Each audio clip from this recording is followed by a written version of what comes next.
Miss Marple notices a single thread caught on the polished rail of a country manor's staircase. What seems trivial soon unravels into a tale of disguise, betrayal, and a carefully planned crime. Following the thread's silent trail, she must expose the culprit before the house's secrets claim another victim. Chapter 1: A Stitch in the Quiet. The village of Little Darning had always held its breath before the annual spring exhibition. It was not, strictly speaking, an affair of grandeur. No aristocrats arrived in motorcars, nor did society photographers flutter around the bunting-draped marquee. But in its own gentle way, the event was the peak of Little Darning's social calendar, an assembly of wildflower bouquets, homemade jams, lacework doilies, and watercolor landscapes of the parish church.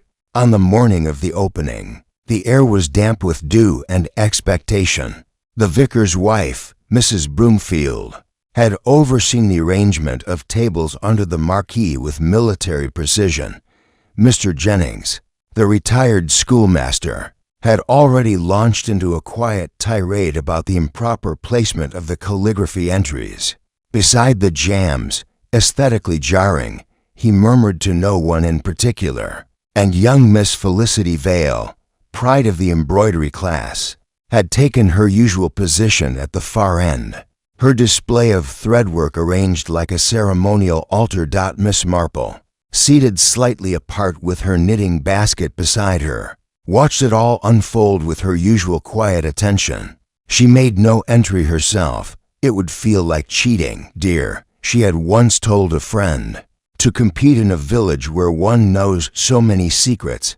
She preferred, instead, to observe the way Mrs. Broomfield's smile became sharper when speaking to Mrs. Jenks, or how the widow Ainsley seemed to linger too long near the display of painted stones, pretending not to notice the presence of Major Cowdery, who stiffened at the sight of her. The morning passed in predictable fashion until just past noon, when the exhibition was thrown into chaos. It began with a scream, not the theatrical kind, but sharp and frightened and came from the rear of the hall. By the servants' staircase that had long fallen into disuse, a crowd gathered quickly. Some said they heard footsteps retreating down the hall.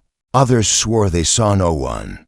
But what everyone agreed upon was the sight at the top of the narrow steps, the body of Felicity Vale, crumpled in a heap of wool and blood, her embroidery scissors still clenched in one hand. The first to reach her, oddly enough, was the Reverend's daughter, Ruth Broomfield, who had apparently taken the back corridor to retrieve a misplaced sketchbook. Her voice trembled as she declared, "She must have fallen. I only found her like this." But the notion of an accident was quickly dispelled. A long thread of deep crimson wool trailed down the wooden steps, and on the newel post, just above the banister, was a single, bright red strand caught tight around the carved rail. Miss Marple, rising slowly, did not push to the front. She never did. Instead, she stood beside Mrs. Broomfield and murmured, "Odd, isn't it, how some people hold their scissors so tightly?" Even after death, Mrs. Broomfield, pale and fanning herself with a program leaflet, whispered, "Do you think she was?" "Let's not leap to conclusions," Miss Marple replied, her eyes fixed on the narrow stair. "But that thread, someone was in quite a hurry, I think." The constable, young Harold Bentham, soon arrived, awkward in his uniform and even more so in his authority. He examined the scene, took down several conflicting statements, and promptly declared that Felicity had likely suffered a tragic fall. The blood, he said, was regrettable but not uncommon in head traumas. "But what of the thread?" asked Miss Hartley, the florist. "It wasn't part of her display, was it?" "No need to speculate," the constable replied. "Let's wait for the doctor's opinion." Dr. Elwood came briskly, grave in expression and deliberate in gesture. He confirmed what Miss Marple had already suspected. The wound to the back of the head was inconsistent with a mere fall. There was bruising on the forearms, too. Defensive, perhaps. Murder was whispered in corners now, in voices tinged with disbelief, and yet, disbelief is often the first casualty in a village murder. By afternoon, the marquee had emptied, and the exhibition was closed. Felicity Vale's body had been respectfully covered and moved, and the local constabulary promised a more formal investigation in the morning. Miss Marple returned home before dusk, her knitting untouched, her brow faintly furrowed. Before she retired for the evening, she paused by her sitting-room window and glanced out at the vicarage garden, where the lanterns still swung gently from the earlier festivity. Such a peculiar place, she said to herself, to leave a thread behind. Not quite the gesture of someone thoughtless, but perhaps someone hurried, or someone very clever. She sat down, opened her notebook, and made a single entry. Red wool on stair rail, not part of her piece. Wrong thickness. Tugged, not frayed. Possible struggle. Check source. Observe Ruth B. She closed the book and placed it beneath her knitting needles. Outside, the spring night deepened into stillness, but little Darning, for all its charm, would not sleep so easily again. Chapter 2. Whispers in the parlor. By the following morning, the village of Little Darning was abuzz with speculation, confusion, and a kind of furtive curiosity that only death could provoke. The spring exhibition, usually a source of warm gossip and mutual admiration, had soured into something uneasy. The bunting still fluttered across the green, and the remnants of cucumber sandwiches lingered on paper plates under a drizzly sky. But the gaiety had vanished. At the vicarage, Mrs. Broomfield had convened what she called a comfort gathering, tea, and light conversation for the shaken souls who had witnessed the tragedy. The gathering, however, was more reconnaissance than comfort. Everyone wanted to talk, and everyone had something to say, and they said it loudly, in bursts of speculative theater, as if loudness might lend their theories weight. I always said that stairwell was a hazard, grumbled Mr. Jennings, spooning honey into his tea. Far too narrow, too dark, no railing on the left side. She was found at the railing, Mr. Jennings pointed out Miss Hartley. The florist, her voice clipped, and Felicity wasn't clumsy. She moved with precision, like her stitching, which makes it all the more tragic, sighed Ruth Broomfield, her hands trembling as she poured from a teapot. She was so young, so talented. She was going to submit her embroidery to the county fair this year.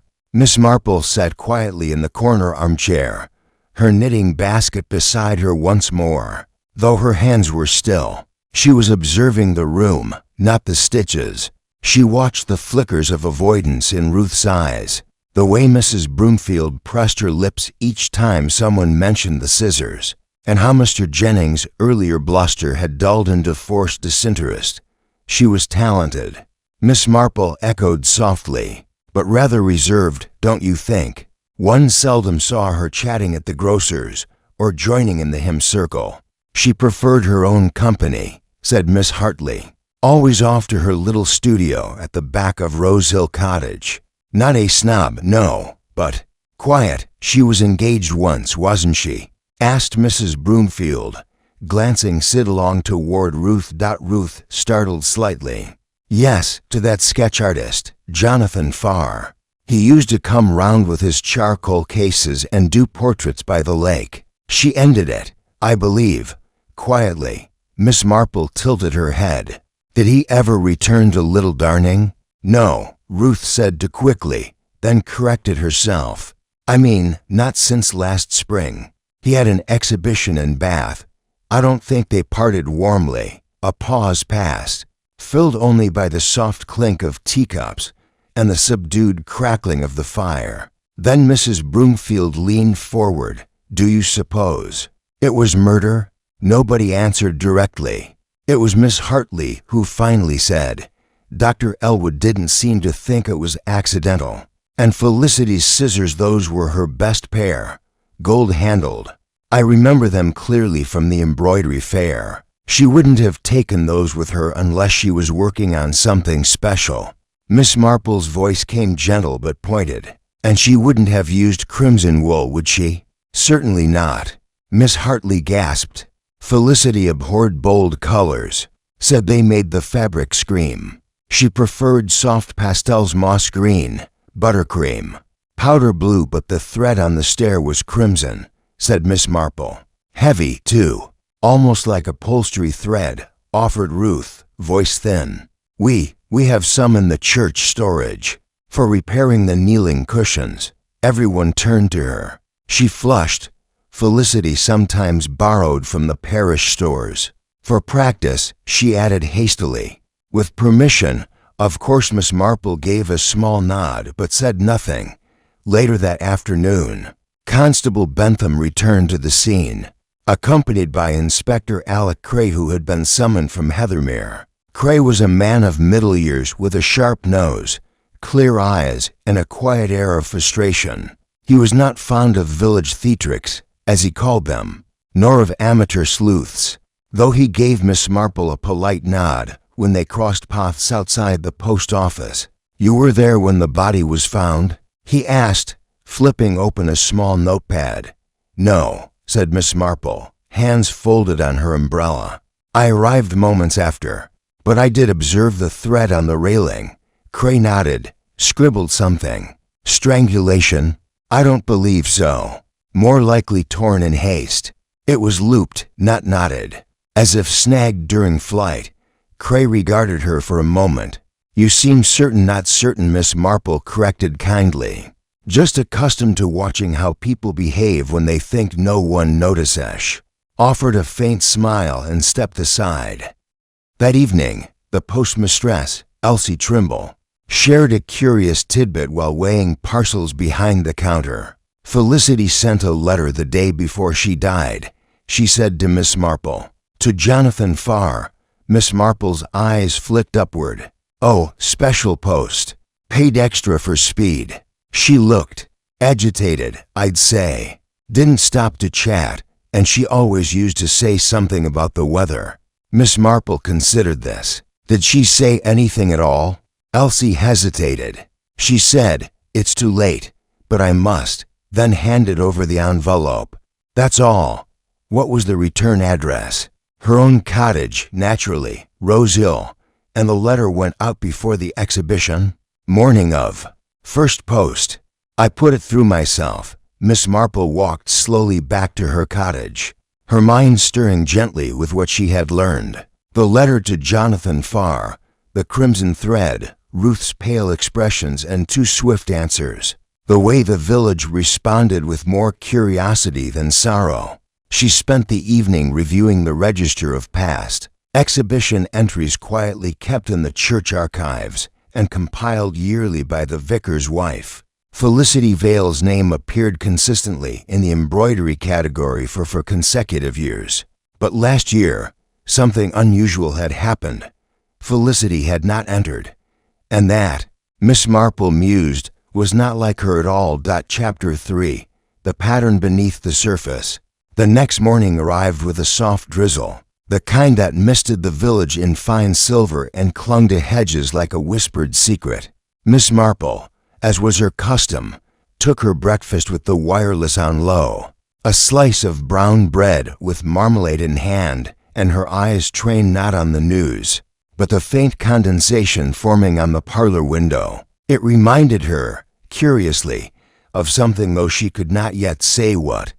Before long, there was a polite knock at her front door. She opened it to find young Constable Bentham, his expression somewhere between nervous and apologetic.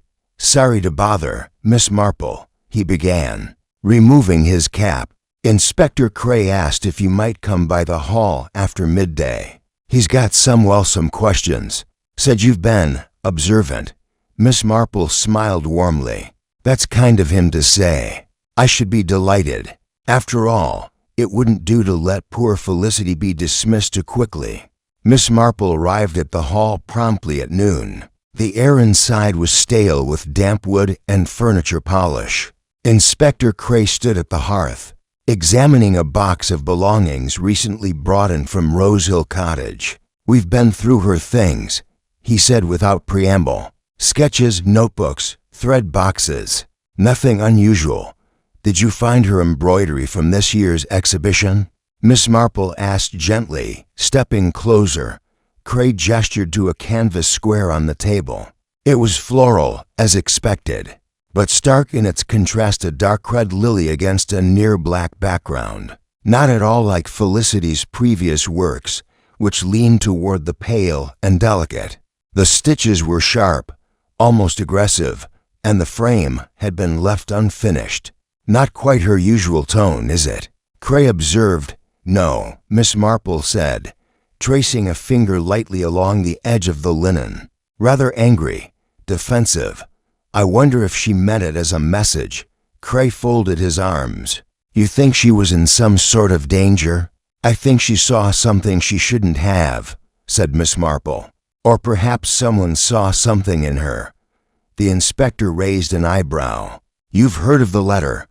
Then, yes, Miss Marple replied. Our postmistress is not one to let silence bloom where information might grow. Nothing wrong with a bit of local vigilance, Cray muttered. He walked to the window and peered out at the empty green beyond. I've had someone contact this Jonathan Farfellow. He's staying in Bath, as you mentioned. Hasn't replied yet, but there's more. He picked up a slim, faded envelope and handed it to her. This came in the Morning Post. Addressed to Felicity. Posted 3 days before the exhibition. From Bath. Miss Marple accepted it, her brow furrowing slightly. The handwriting was lean and masculine. She didn't open it. Cray had already done so, but read the enclosed note silently. Felicity. You know what we agreed. I cannot come back. I've built too much here to risk it for your sudden change of heart. Whatever you've found, burn it. Please. JMIS's Marple lowered the letter and folded it neatly. So she did find something. Cray nodded. And whatever it was, she didn't burn it. We've gone through her papers, her drawers, even her cushion stuffing. Nothing unusual. Not unusual to you, Miss Marple murmured, but to Felicity. Detail was everything. A stitch out of place would be a scream. She stepped to the window and tapped the sill.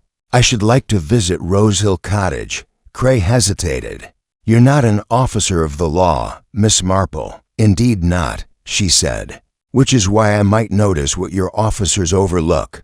Rosehill Cottage sat alone at the end of Lavender Lane, a modest building with ivy trailing up its front and the shutters perpetually half open. It had the air of something halfway between a retreat and a secret.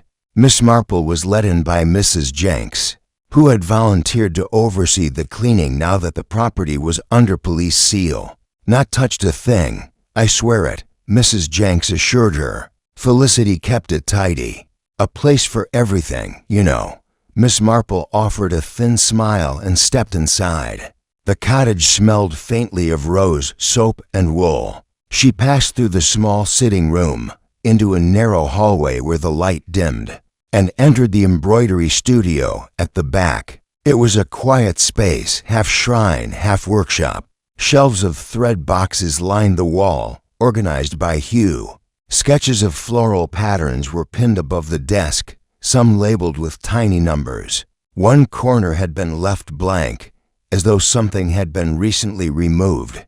Miss Marple's eyes scanned the wall, then landed on a small wooden chest tucked beneath the side table. It had a broken hinge. Curious, she knelt, opening it carefully. Inside were paper scraps, the edges stained with tea, and swatches of linen stitched in thick thread ruff. Hurried, not like Felicity's work at all. She picked up one piece of cloth. It bore a stitched word, liar. Another, stole. Miss Marple exhaled slowly.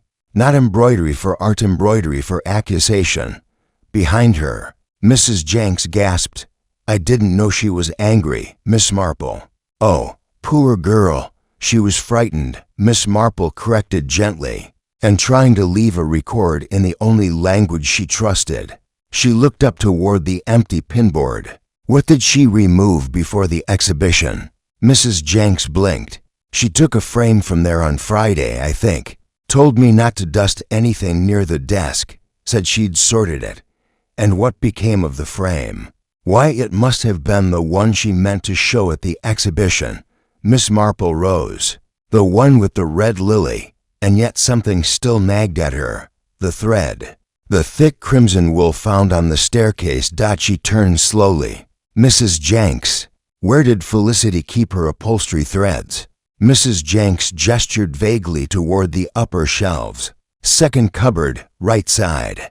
But she never used them, not that I saw. Said they were too coarse for meaning. Miss Marple opened the cupboard. The box inside was intact, sealed, undisturbed. The killer had used red wool not from Felicity's collection but from somewhere else. The church storage, or had someone brought it with them? That evening, Miss Marple sat once again in her drawing room, a pot of tea cooling beside her untouched. She opened her notebook and turned to a fresh page. She wrote, liar, stole, stitched. Who was she accusing? Red wool equals not hers. From church, or planted. Letter from J equals warning.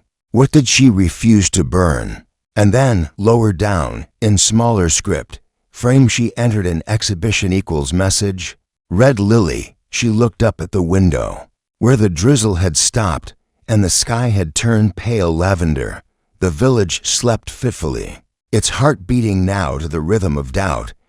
But Miss Marple knew the pattern was emerging, and it would not be long before the thread that bound them all unraveled. Chapter 4. Shadows. Behind the cross-stitch, on Wednesday morning, the church doors opened not to hymns or solemnity but to quiet footfall, and murmurs thick with suspicion. The vestry had become an unlikely epicenter of curiosity. After all, if the red wool used in the crime had not come from Felicity's studio, then the only other place in the village known to house such thread was the church storeroom, locked, dusty, and rarely visited by anyone but the vicar or his daughter. Ruth. Miss Marple arrived just after 9, greeted by the scent of damp stone and wax polish. The vicar, Reverend Broomfield, stood nervously at the altar, speaking with Inspector Cray in hushed tones. Ruth hovered in the background, her arms crossed, eyes flitting nervously between the pews, as though expecting Felicity herself to rise from the shadows. Miss Marple, the vicar said with a tight smile, I hope you won't think it intrusive that you've been asked here. It seems your eye for quiet details is becoming rather valued. Miss Marple inclined her head modestly. Only where patterns are concerned, Reverend, and human behavior is, if I may say so, made entirely of patterns. Inspector Cray waved them toward the back, where a narrow staircase led to the upper vestry. There, the church's modest storeroom was housed behind a wooden door with a brass knob. It was Ruth who unlocked it with a trembling hand. Inside, the space was neatly kept but clearly forgotten. Dust veiled the corners. Along one shelf sat a box labeled Communion Linen Repairs, beside another marked Altar Cloth Threads. It was the latter that caught Cray's attention. He opened it and pulled out a spool of thick crimson wool identical in shade, and weight to that found on the stair rail beside Felicity's body. Well, he said grimly, that's a connection. Miss Marple stepped forward and peered inside the box. These haven't been used recently. See the dust in the grooves? Unbroken, except this one. She pointed to the crimson spool, its outer thread slightly pulled. The tension disrupted. Someone used this, she said quietly, but not for repair. You don't mend altar cloths with thread like this. It's too coarse, too vivid. Ruth swallowed. I suppose it was left over from the Christmas drapery. I mean, we might have used it for something decorative. Did Felicity borrow it? Asked Cray. I don't think so, Ruth replied, her voice brittle. She asked to see the storeroom once. Said she needed stronger thread to mount a tapestry frame. But I never saw her take anything. I assume she found what she needed in her own studio. Miss Marple watched Ruth carefully. Did you give her the key? No, Ruth said quickly. Only Father and I have copies. Cray exchanged a glance with Miss Marple. And yours hasn't gone missing? Ruth hesitated. No, it's always in my coat pocket. I mean, I'm sure it's there. But when she reached into her coat hanging on the vestry hook, her hand froze. Her face drained to eye. It's not here, she whispered. Could it have been taken? Cray asked gently. Ruth nodded, slowly, the full weight of it beginning to settle. I keep it on a little silver chain. It must have fallen off. Miss Marple tilted her head. Or someone knew where you kept it. That afternoon, the village returned to its usual rhythm, or appeared to, but there was a thickness in the air now, something almost visible in the way doors were opened slower, and conversations paused when footsteps approached. At the grocer's, Miss Hartley was overheard muttering about the Broomfields, suggesting with theatrical quietness that perhaps the vicar's family had taken in more than just the poor and pious.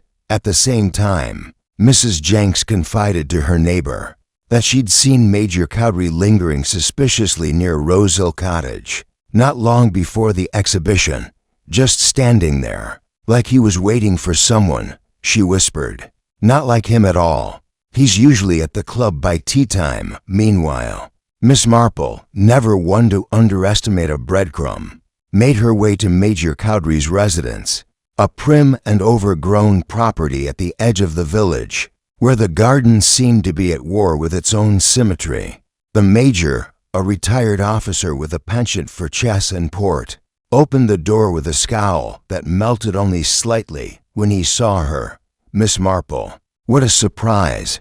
Do come in, though I've nothing more dangerous than Earl Grey brewing. She followed him into the drawing room, where faded military portraits hung between antelope horns and a barometer no longer accurate. He poured tea with precision and offered a biscuit tin with half-hearted generosity. I wonder, Miss Marple began after a polite sip, whether you and Felicity Vale were acquainted.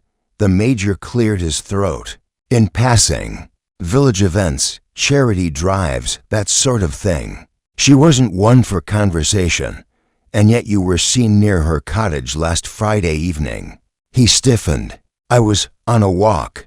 My doctor recommends it for the leg. Past the cottage, through the field gate, then home by the lane. Routine, of course. Miss Marple said gently. Forgive me, but one does hear such things, and you know how gossip flourishes in Little Darning. The Major hesitated. Then, with a sigh, he set his teacup down. All right, I'll tell you. I was there because she asked me to come. Said she needed advice on something legal, she said, and private.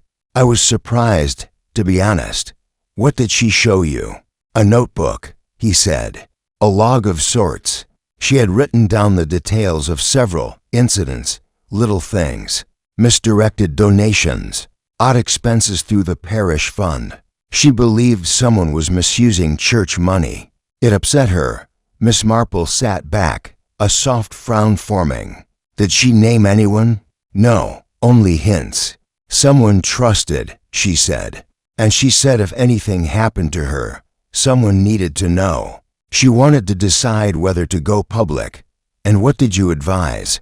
To keep quiet unless she had proof, he said heavily. Which she didn't, just impressions, patterns, like you say. I didn't know she'd end up dead. Miss Marple nodded slowly. Nor did she.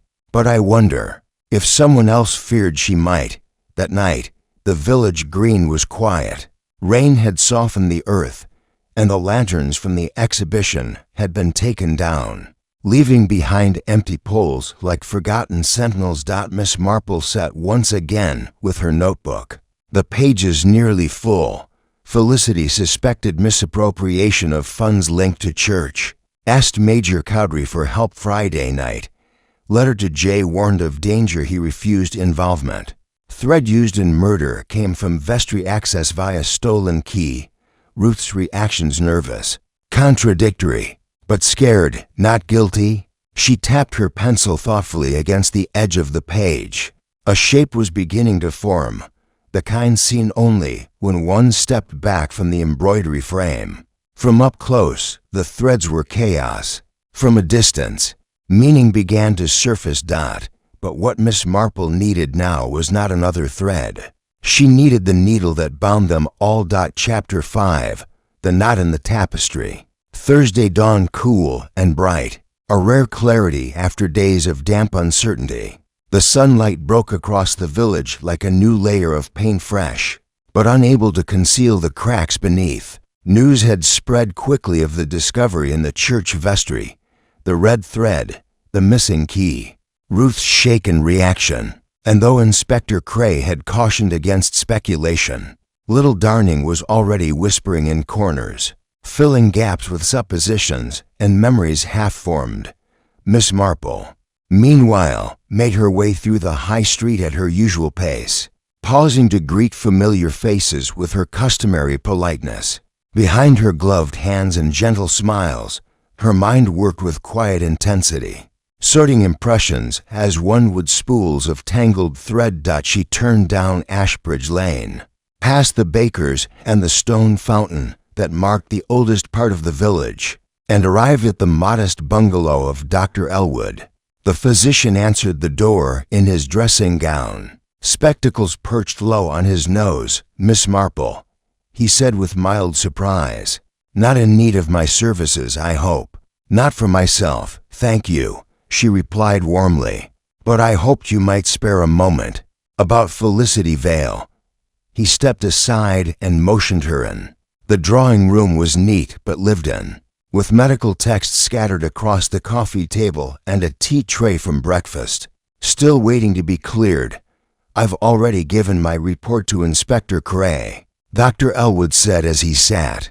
"Blunt force trauma, back of the skull, not consistent with a fall. No hesitation in calling it murder." Miss Marple nodded. "But I wondered if you noticed anything odd, subtle signs, perhaps, of distress before the incident?" The doctor hesitated. "As a matter of fact, yes. Felicity came to see me 2 weeks ago. Complained of persistent headaches, sleeplessness. She said she felt as though someone was watching her, though she never saw anyone. I asked if she was under stress. She only said she had taken notice of things better left alone. I thought it nerves. Artists are sometimes prone to them." "Did she mention anyone by name?" "No, but she seemed particularly hesitant when I asked about Ruth Broomfield. Not accusatory, just cautious." Miss Marple absorbed this with quiet thought. "Did she show signs of fear?" "Very much so. She was trembling. Said she'd been locking her doors even during the day." "Thank you," Miss Marple said. "That's very helpful." As she stood to leave, Dr. Elwood added, "One more thing. I don't know if it's relevant. The morning of the exhibition, just before the commotion, I saw Ruth and Felicity speaking in the corridor behind the vestry. Heatedly. It was brief, but not pleasant." Miss Marple left the bungalow with a weight settling in her mind. The pieces were shifting again. Ruth Broomfield, for all her tremulousness, seemed increasingly entangled in the late Felicity Vale's final days, and yet guilt remained elusive in the girl's manner. She was frightened, certainly, but of what? Exposure, or of something else? Later that day, Miss Marple called upon Ruth at the vicarage. She was received in the drawing room, where Ruth sat with a handkerchief clutched tightly in her lap, her eyes rimmed with the faintest trace of recent tears. "Miss Marple," she said softly, "I imagine this isn't a social visit." "I'm afraid not," Miss Marple said, seating herself with care. "But I hope to ask you a few questions, strictly as one woman seeking understanding from another." Ruth offered a brittle smile. "You're very kind. I believe," Miss Marple began gently, "that you and Felicity had an argument on the morning of the exhibition." Ruth looked away. "Yes, we did. Would you be willing to share what it concerned?" After a moment, Ruth nodded. "She accused me of dishonesty, said she had records. She thought I was helping someone divert parish funds for personal use. I was shocked. I'd never taken anything, but you were afraid she might reveal it publicly." "I wasn't afraid for myself," Ruth said quickly. "I was afraid of what it might do to Father." He's given everything to this village. Any scandal, no matter how unfounded, would stain him too. Miss Marple nodded slowly. So you argued? Yes. I begged her to wait, to let me look into it privately. I told her if there was anything amiss, I'd help her set it right. Did she agree? She said she'd give me 2 days, Ruth whispered. That's all. Then she'd go to Major Cowdery. Miss Marple studied the young woman. And the key. I swear I didn't give it to anyone. I didn't even know it was missing until the police asked. I keep it in the lining of my coat, in a little pocket. Someone must have known, must have taken it. And you never shared that detail with anyone? No, Ruth said, her voice breaking. Except Felicity. She once borrowed the coat on a cold day during Christmas service. She would have known, that night. Miss Marple returned home and prepared herself a quiet supper, cold roast beef and mustard on brown bread with a sliced apple and tea. As she ate, she reflected on the conversation with Ruth, the image of Felicity borrowing a coat on a cold morning, and the intimacy such a moment implied. It was a thread small, but real. After clearing her tray, she walked to her bookshelf and removed a slim volume from the back row. Inside, tucked between its pages, was a folded list she'd compiled of every donation made to the parish fund. Over the past year, copied from the notice board in the vicar's hall. She had cross-referenced it in her spare time, with the public accounts displayed at the county office in Heathermere. And there it was, a quarterly expense labeled altar refurbishment, rosewood panel repair, a sum of £75, except the altar bore no such panel. It had not been altered in over a decade.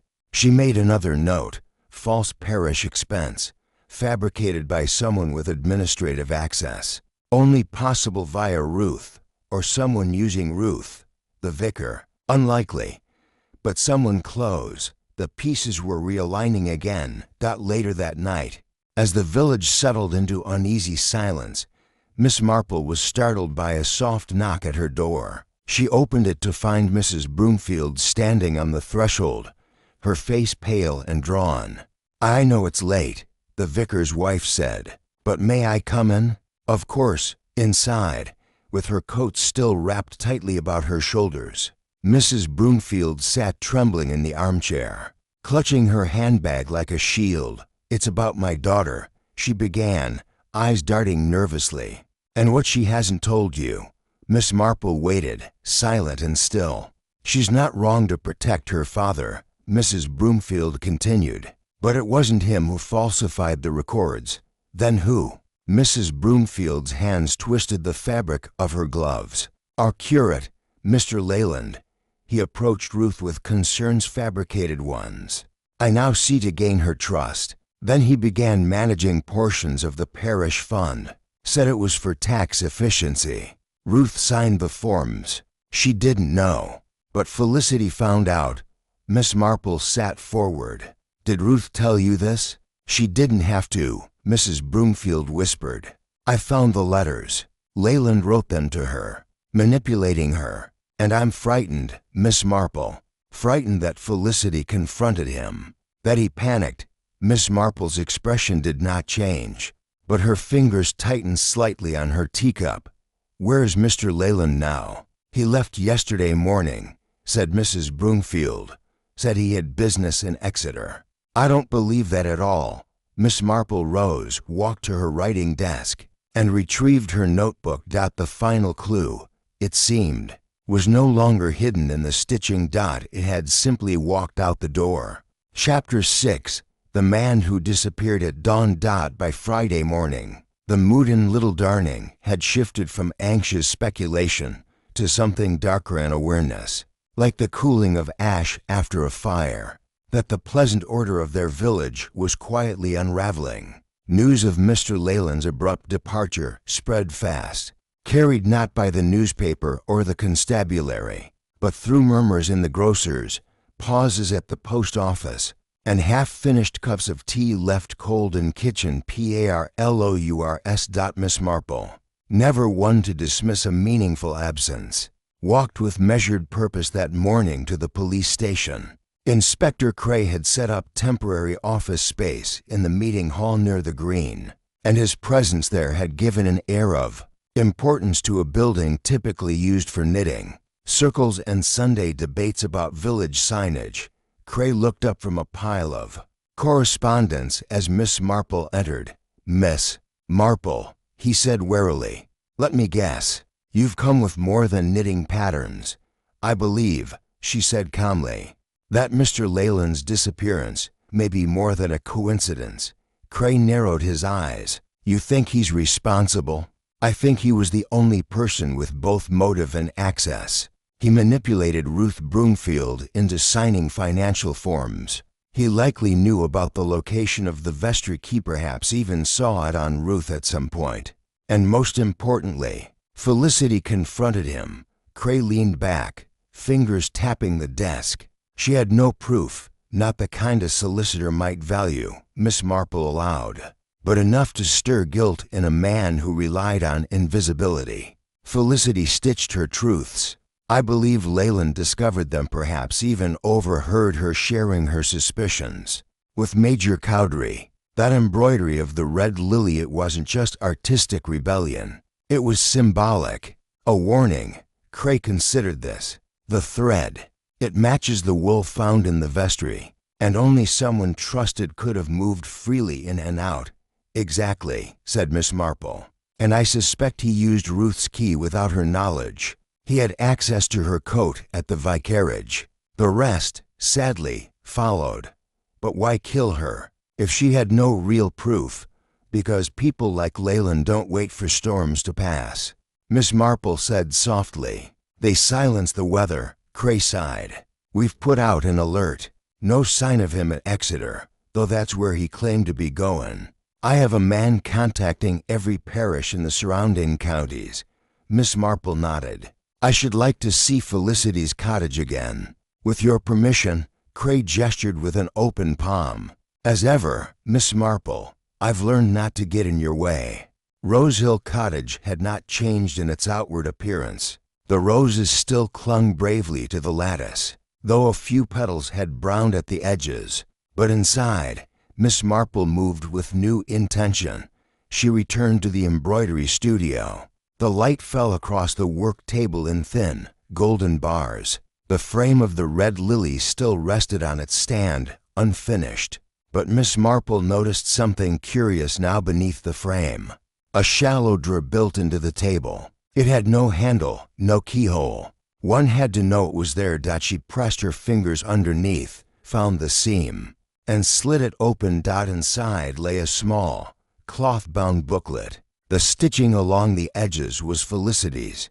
The thread used was black, not her usual pastel shades, and the cloth cover bore a single stitched word: "Watch."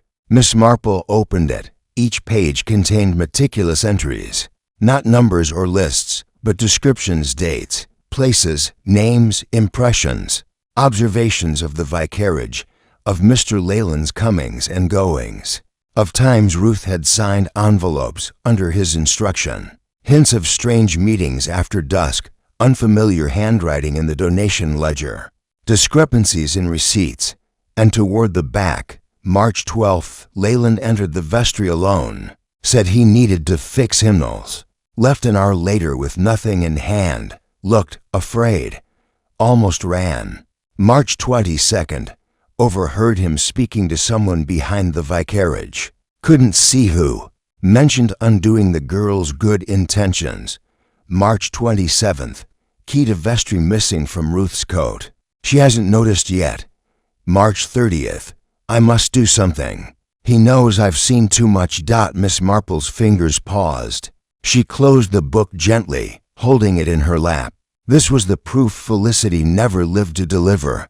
Returning to the village, Miss Marple stopped briefly at the vicarage. She found Ruth in the garden, pruning dead blossoms from the rose arch, her hands trembling faintly as she worked.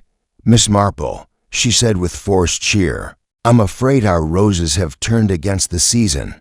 Miss Marple walked slowly to her side. "I found Felicity's notebook."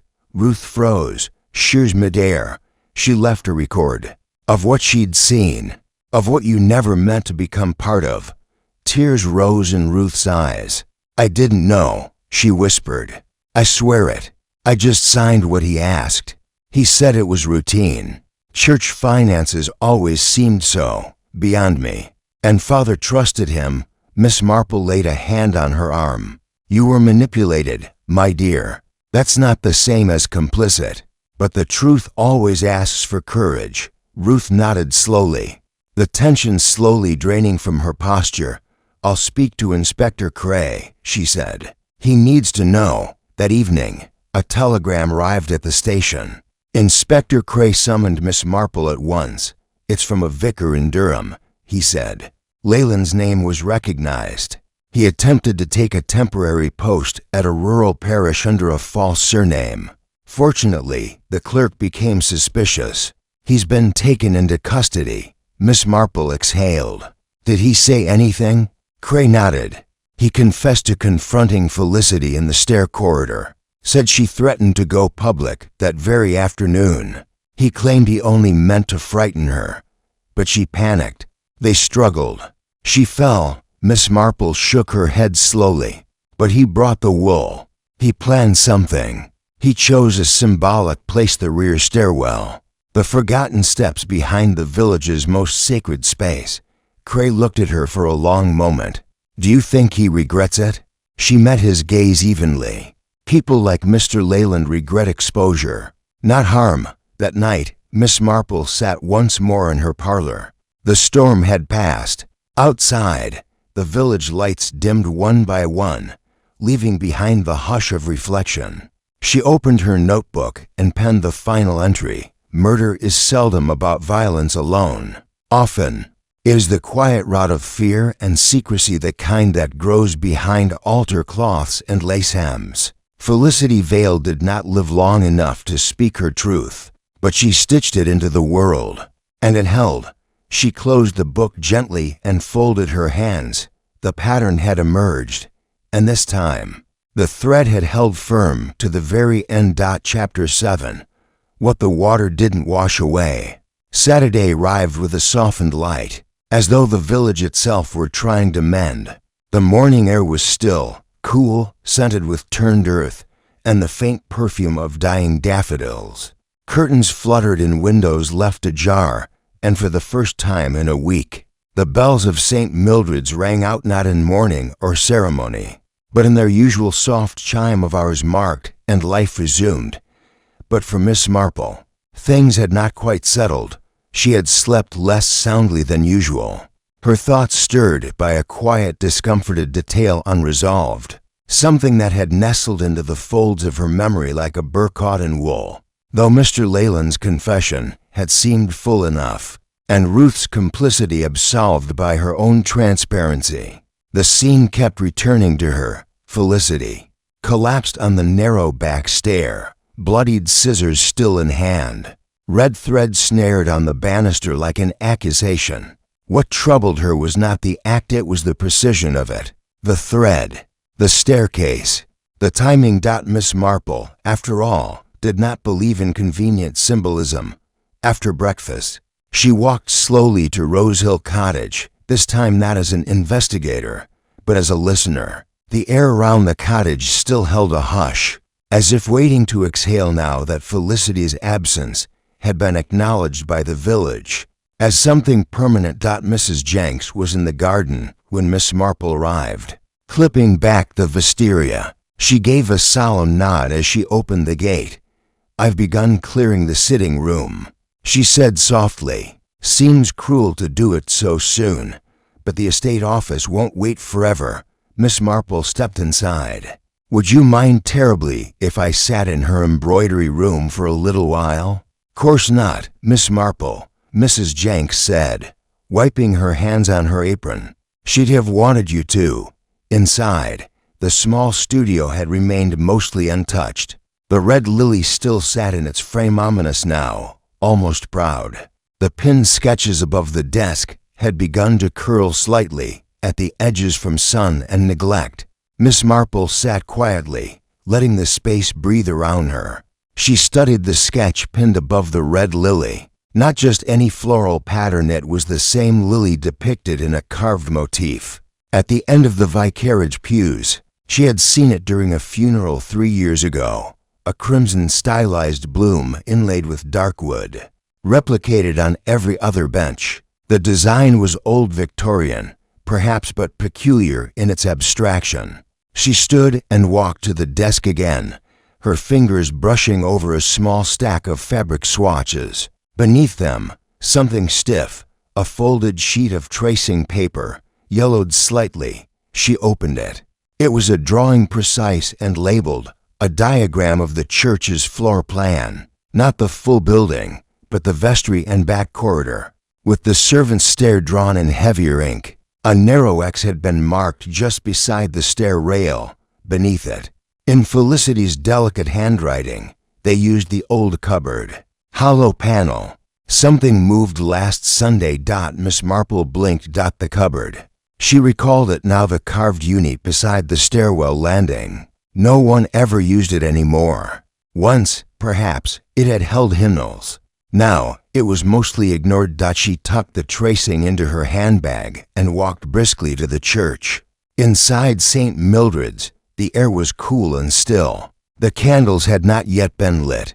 Miss Marple made her way toward the old back corridor, the same one Felicity had walked. The day of the exhibition. Dust still clung to the edges of the stair, and the scent of old wood, familiar and faintly musty, lingered like memory. She stopped before the cupboard. It looked solid, undisturbed, carved with ivy leaves and a lion's head at its center. It appeared to be one seamless piece of craftsmanship. But when Miss Marple pressed her ear gently to the panel, she thought she heard something faint, a soft, uneven echo beneath. She tapped once, twice, hollow, carefully. She slid her fingers along the inside edge of the door. There, just beneath the lion's jaw, a small recess, almost imperceptible. She pressed. The panel clicked, slightly ajar. Inside was a cavity. It held a bundle, cloth wrapped, tied with twine. She pulled it free and undid the knot. Inside, envelopes, dozens of them. Parish envelopes, marked for donations, but unopened. Some bore amounts in pencil, 5 shillings to pounds, others blank. All hidden, likely never recorded, stolen. Felicity hadn't just known about bookkeeping irregularities. She had found the physical proof.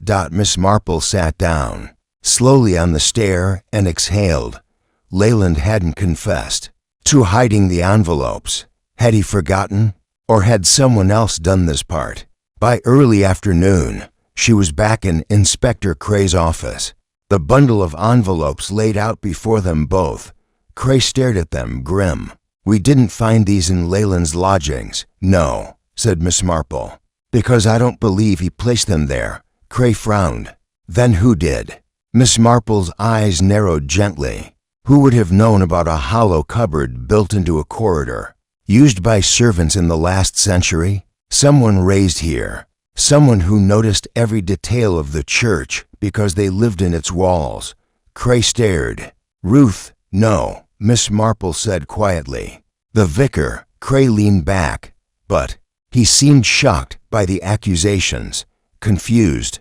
"Perhaps he was," Miss Marple said. "But I've often found the appearance of confusion can be the most efficient disguise of guilt." Ruth trusted Mr. Leyland because her father did. Leyland trusted Ruth because the vicar vouched for her. But who was really steering the ship? Cray said nothing. Miss Marple continued. Felicity saw more than numbers. She noticed patterns, donations left unlogged, envelopes disappearing. She may have suspected Ruth or Leyland, but when she looked closer, when she followed the thread, she found what she wasn't meant to. And the vicar? "I don't believe he intended to kill her," Miss Marple said. "But I believe he saw Leyland losing control, and he stepped in to finish what Leyland could not." The next morning, Reverend Broomfield was taken quietly into custody.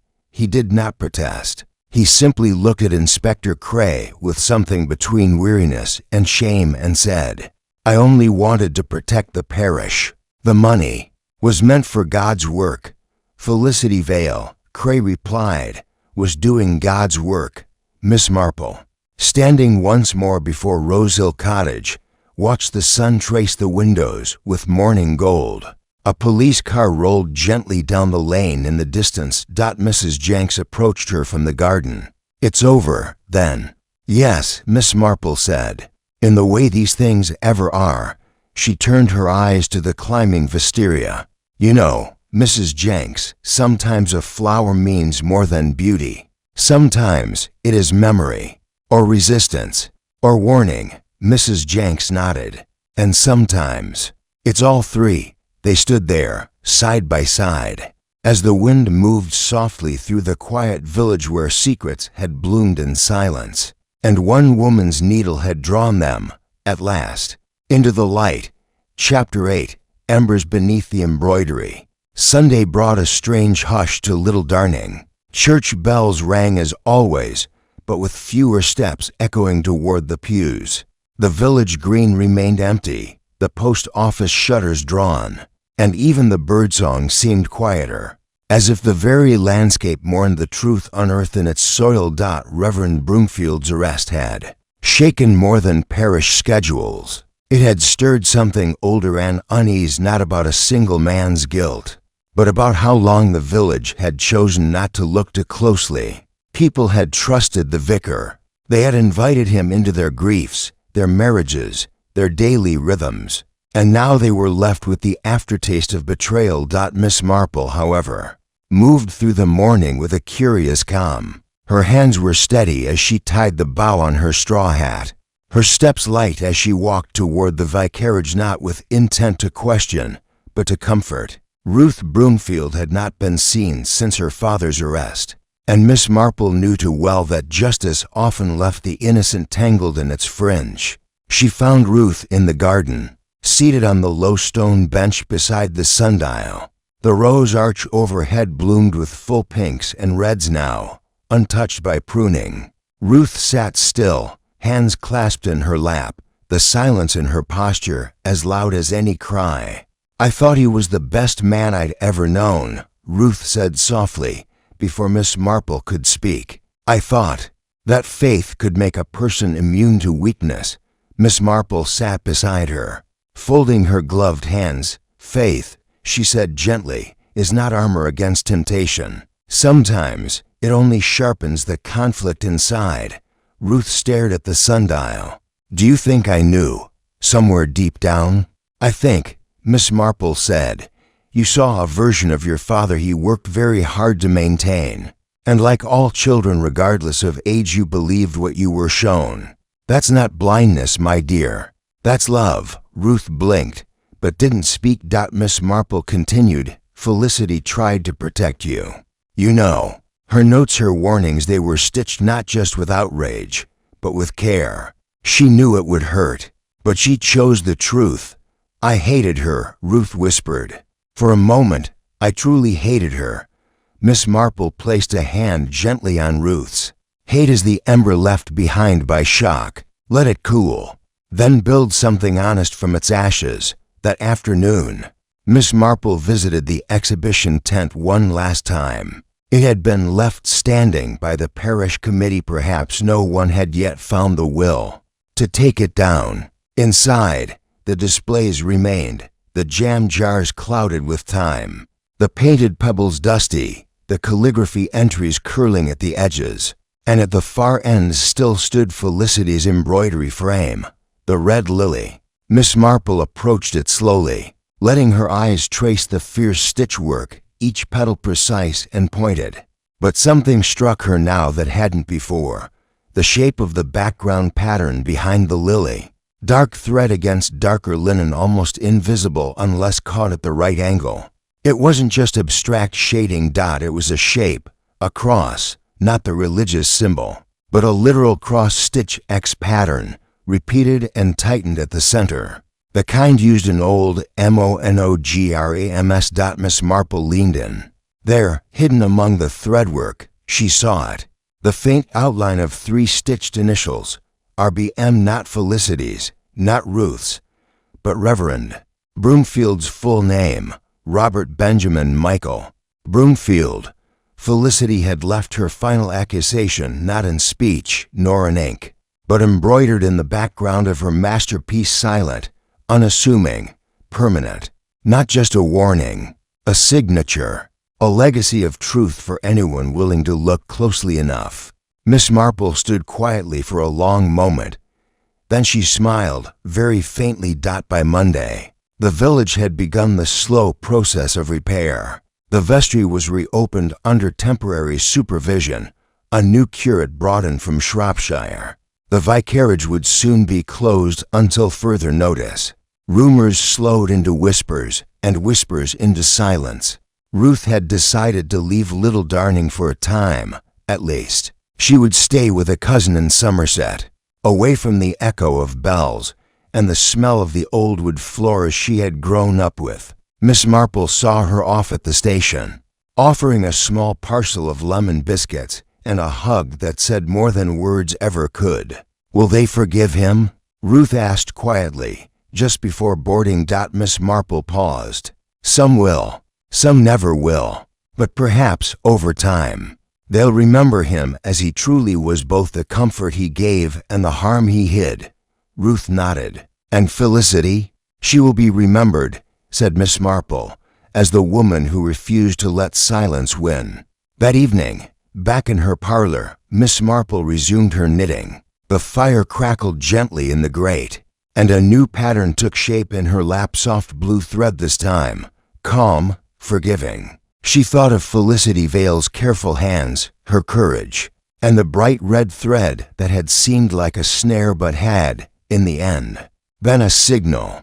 She picked up her notebook one final time and wrote, "Justice rarely arrives as a parade. More often, it enters quietly, wearing the clothes of a seamstress or a daughter. And when it leaves, it takes only what was hidden and gives back what was true." She closed the book and set it aside. Outside, the wind stirred the garden. Little Darning slept, and the thread that had once bound murder now held memory. Steady and strong. Chapter 9. The thread that waited. The next days in Little Darning unfolded with the hesitant rhythm of a village, relearning how to walk. Conversations that once skipped easily from weather to jam competitions now paused at the mention of anything clerical. And yet, somehow, life persisted. Garden shears clicked against rose stems. Shutters were painted, and the postman resumed his humming on his morning route. Miss Marple, for her part, allowed herself a brief return to routine. She spent Tuesday morning pruning her peonies and repotting a stubborn fern.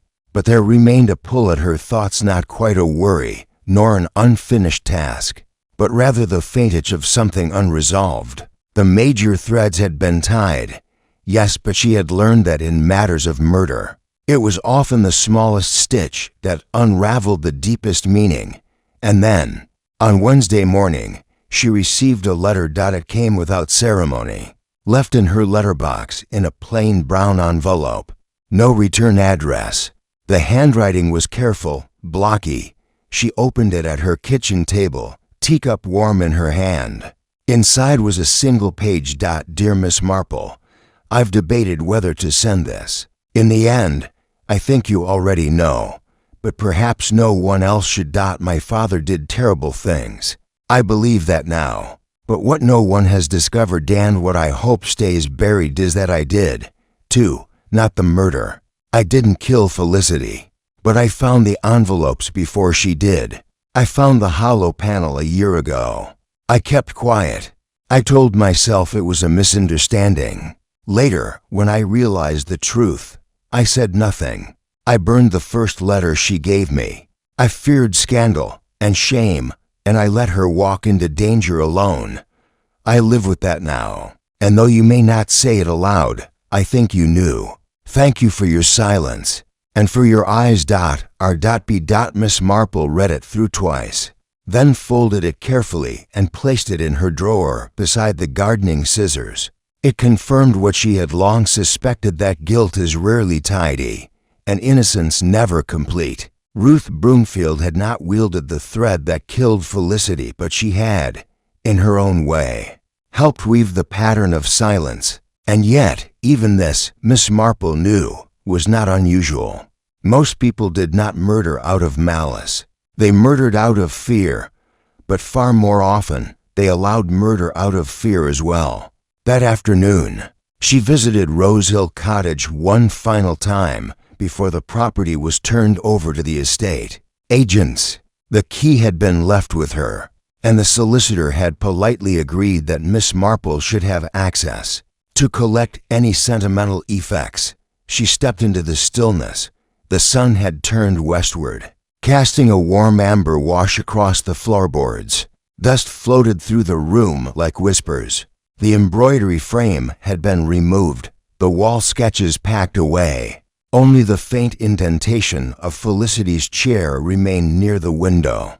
A sun-bleached ghost of habit. Miss Marple walked to the shelf above the worktable, where the thread boxes had once been arranged like an orchestra. She ran her fingers across the grooves, imagining Felicity choosing her colors: the mint green for a lily's stem, the peach for a morning blossom, the red reserved for something stronger. Behind the shelf, something caught her attention: a narrow slit in the plaster, almost invisible but slightly darkened at the edges. Curious, she reached for a letter opener from the drawer and gently pried at the seam. A panel gave way. Inside was a single roll of cloth, tight, cylindrical, bound with a black ribbon. She pulled it free, unrolling it slowly across the desk. It was a sampler. Each row contained words, stitched in crisp, neat letters, names, dates, quiet declarations. But the final row held only one sentence: "I was not silent." Miss Marple stared at it for a long while. Then she smiled, tender, solemn. Felicity had prepared her legacy not just in threads of accusation, but in one final act of preservation, a declaration to herself, to time, to anyone who would find it and wonder if she'd been afraid. She had been, and she had acted anyway. Miss Marple returned home as the sun dipped beyond the trees. She sat once more at her desk, opened her notebook, and added one last entry: not a clue, not a deduction, but a remembrance. Truth is not always spoken. Sometimes it is stitched, hidden behind cupboard panels, written in margins, folded inside grief. But it waits. It always waits, until someone with eyes not loud, but patient finds it, and names it. She set the pen down. The story was over, but its lesson quiet, precise, and enduring remained. Just like Felicity Vale. Chapter 10, a pattern completed.